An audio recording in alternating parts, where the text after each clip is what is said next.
Jungle.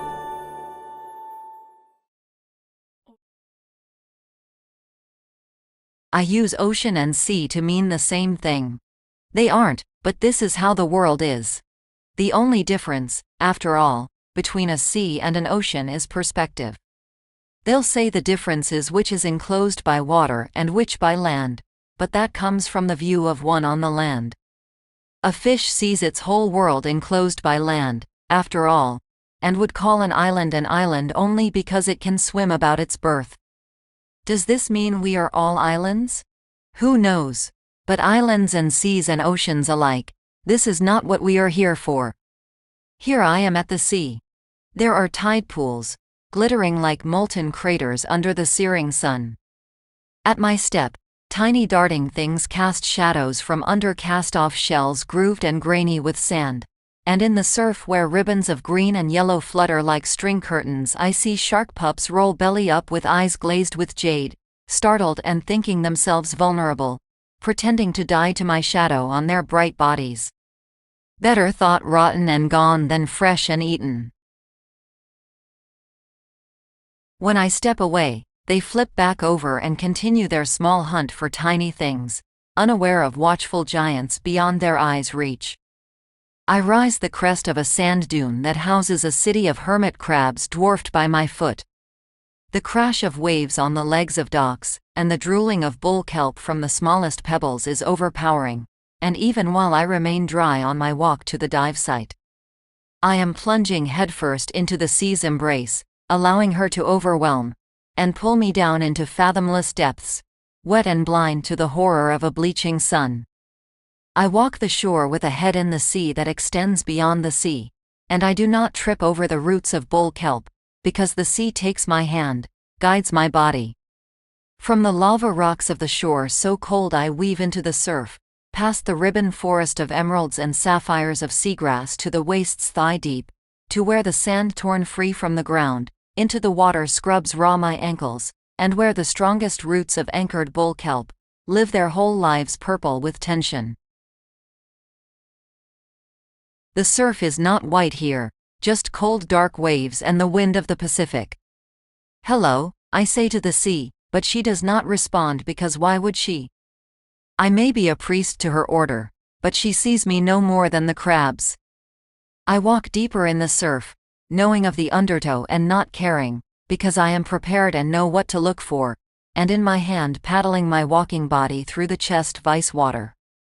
There is the pinch of a tiny carcinized warrior, a furious little thing, gray and insignificant, and it is not afraid but giving its all. Because it knows nothing but believes that killing me will lead to prosperity. I detach it from my finger, now numb and creased with the ideals people fight their whole lives to gain, and set it free under a large, wide rock, and then I walk deeper into the water until I can scarcely touch the bottom on my tiptoes, and slip my fins from my back, and my snorkel mask from the lead-heavied belt on my waist. My skin is rubber in the freezing waves, and I squeeze my sand-curled toes into my fins and fit the mouthpiece against my teeth, and bite down so I can breathe like a dolphin at the surface. And without taking a breath I plunge myself like a calving glacier beneath the winter dark of sea and void.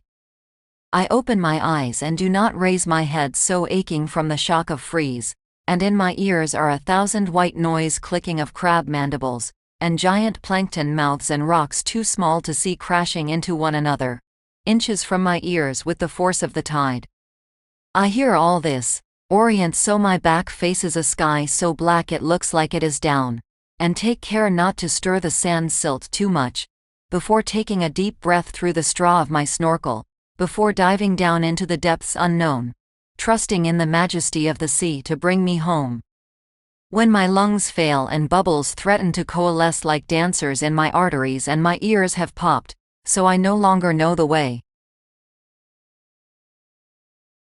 The blackness takes hold, and the sea is blue-black all around, and the ocean floor does not recede with careful dignity, but rather has rudely dropped away into the abyss at the moment of my arrival, and instead of scuttling off like so many crabs beneath a rock, I point myself from horizontal stagnation into the verticality of a falling arrow, and I kick hard under and descend an underwater cliff wall of gray sea lichen and dark algae until I can see no more, and then I keep kicking as a roaring blackness swallows me whole.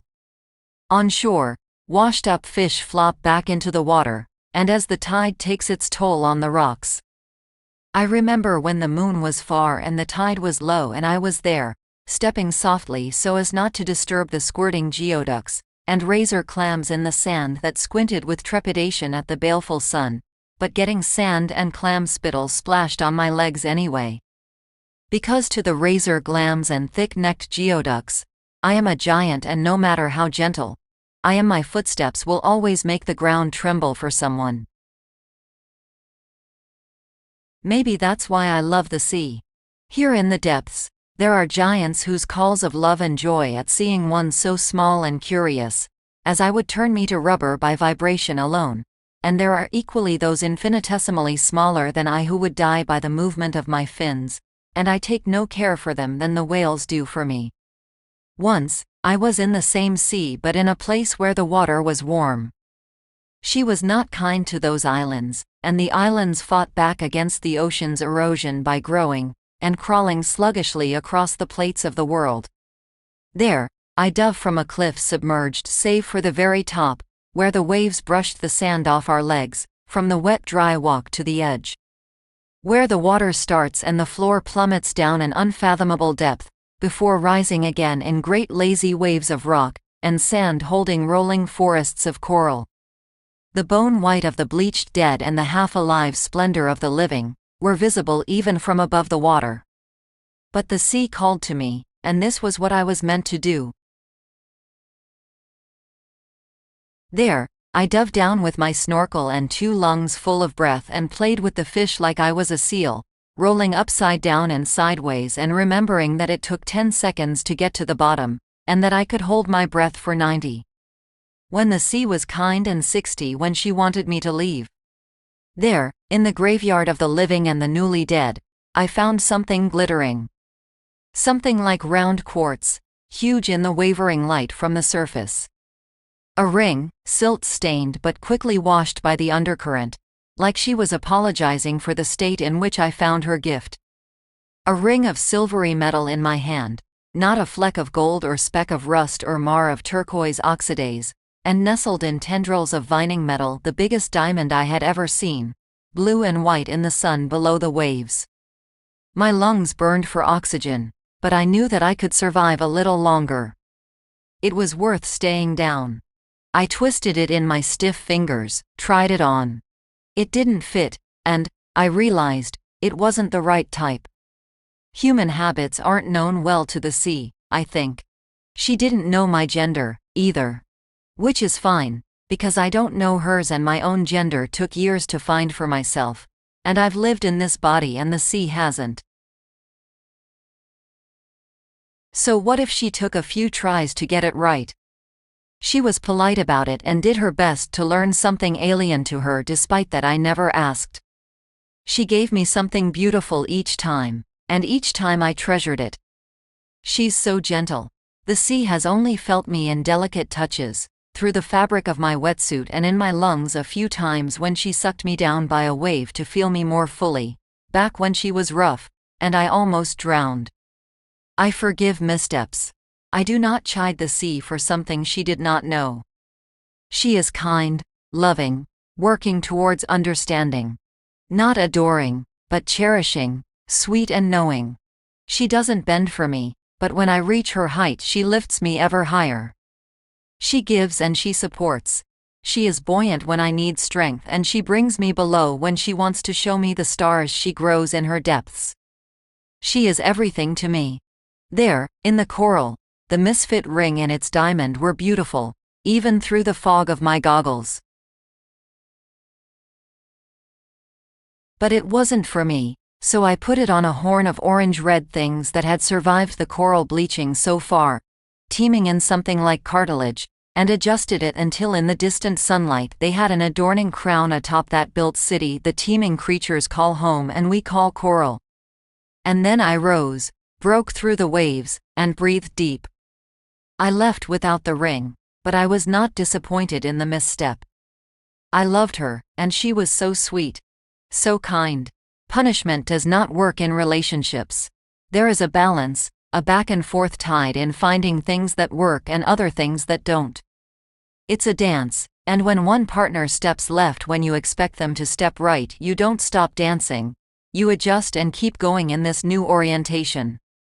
The next year, in the same beach, I dove again and that time found a ring of silver with a groove cut in chevrons like vine leaves with a thinner, smaller ring around the middle. I wear it to this day. Now, where the ocean is cold and the sky is gray, I drift deep off the side of the seamount, pushing into the dark. The sea is so quiet, but incredibly loud all at once, deafening in a way wholly expected, but never perceived until you're actually there. It's filled with crackling like scratched vinyl, the mouths of 1,000 unseen creatures in the water, and on the filmy whitish algae of the granite seamount mouthing at the detritus of the world. Above me, above becomes less of a feeling, in the deep, and more of a consciousness of radiance. That up is not defined by gravity, but by where light streams down from, where the sunbeams dance on the dunes of waves. I can still barely see the overhanging ledge of the seamount frosted with marine snow, dripping globs of grayish-white down, streaming broken parts of themselves like paint dropped into water, in the glacial process of feeding the small mouthing things of the deep, as more piles onto the ledge above. How great a significance that ledge must hold for the world down here.